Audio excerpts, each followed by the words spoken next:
up? I just got off work and I want to say before I start this video that I don't know why YouTube keeps turning off my comments. Like some of my videos have comments and some of them don't. I don't do Made for Kids. I'm 18. I turned them on and YouTube automatically turns them off. And I have no idea why. Like I upload it from the web instead of YouTube Studio, the app. I don't know why it does that, but I am going to talk about people who secretly hate you do specific things to you. So, people who secretly hate you almost never really look like your enemies. That's the first thing you have to understand when it comes to these kinds of people. They don't insult you. They don't yell at you. They don't openly compete with you. If they did, then that would be easy. That would be way too easy. You know where you stand next to them. But instead, people who secretly hate you, they will sit close to you, they'll laugh at your jokes, they'll act supportive, and that's why these types of people mess with your head. They know what they're doing, because nothing they're doing is technically wrong. They have plausible deniability, but it's intentional, and people who secretly hate you don't want to destroy you. They want to stay above you.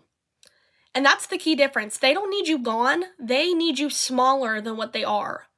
So then they'll start doing these things that feel off. They're not obvious. They're not dramatic. They'll make you just the right amount of uncomfortable to where you will start to question yourself. So one of the first things they'll do is they will help you in ways that want to expose you. They'll correct you, but they'll never do it in private. They'll wait until there's an audience. You'll say something slightly wrong, slightly awkward, something slightly unfinished, and instead of letting it pass, they jump on it. Like, they'll be like, oh, actually, wait, that's not exactly, I think you meant was.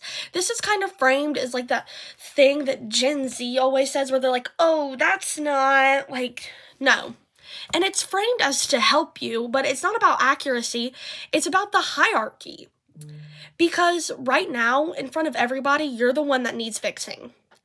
And the craziest part of that is that if somebody ever does the same to them, gently, politely, they will get offended. And that's how you know. So another thing they'll do is they'll laugh, but like not when you expect them to. So when you do this, you want to pay attention to their timing. People who secretly hate you, they'll laugh a beat too late or not when they should at all.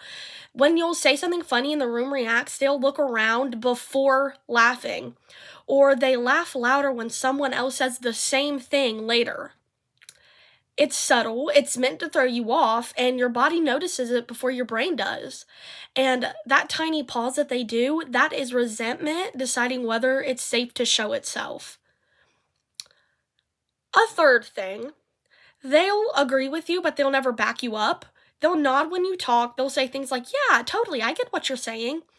But the moment somebody disagrees with you, they will be silent. They suddenly don't want to get involved. They don't pick sides. They don't clarify what you meant. They let that person twist what you said. And that's not neutrality. That's a strategy. Because letting someone else tear you down doesn't mean that they have to get their hands dirty. They don't have to do the actual hard work to tear you down. And they'll ask questions that aren't questions.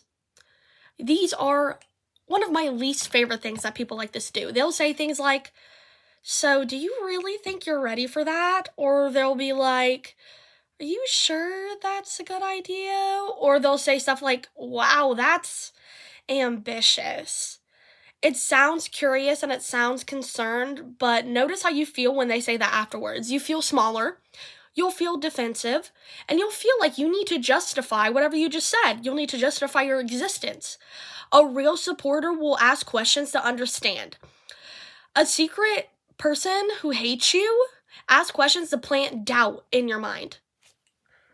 They will downplay your wins in a casual way. Like when something good happens to you, watch their reaction. They don't say, I am proud of you. They'll say, yeah, that makes sense. Or they'll say, I honestly expected that. Or they'll say something like, honestly, anyone could have done that.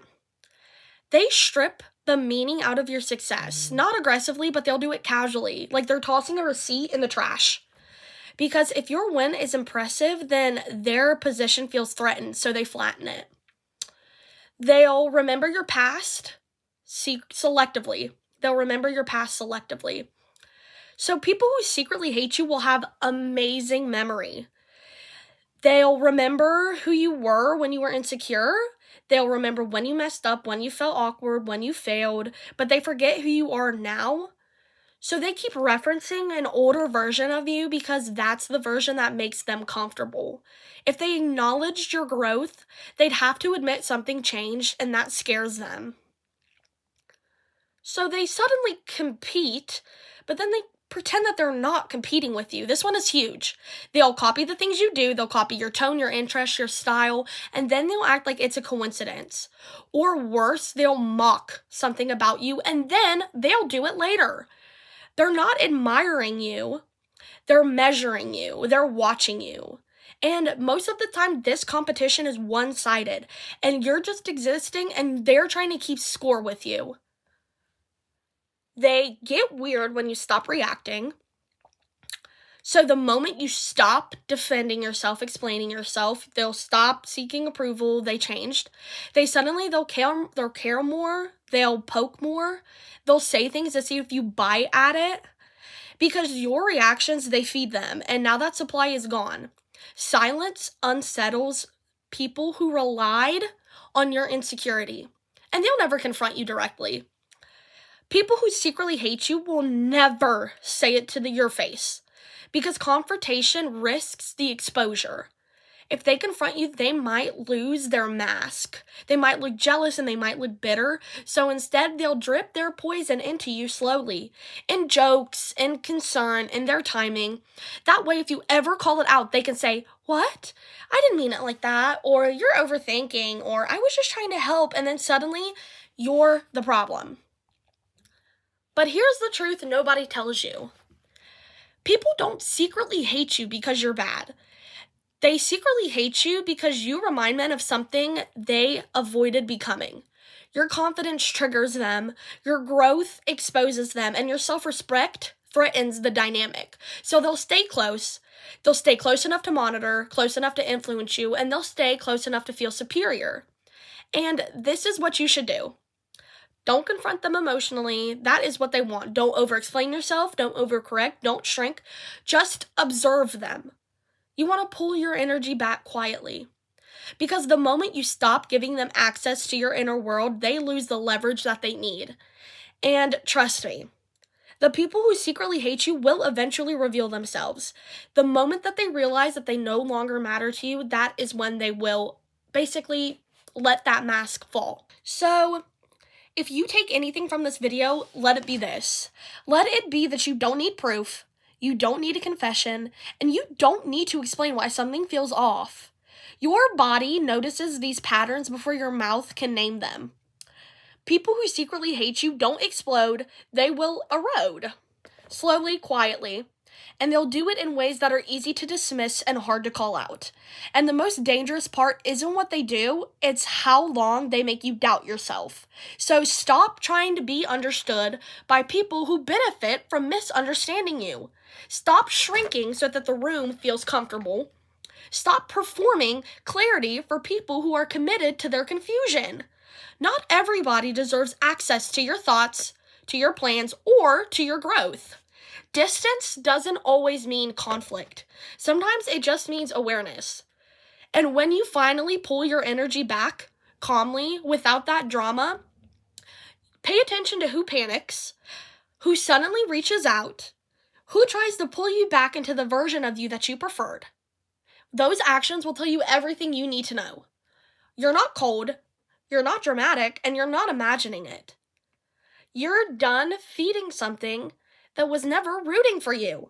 And once you see that, you don't need revenge and you don't need closure. You just need to move differently. Yeah. Dang, I cooked with that, didn't I? Dang, I cooked. Okay, that's all. That's basically what I'm talking about. Bitches will always secretly hate you. They will.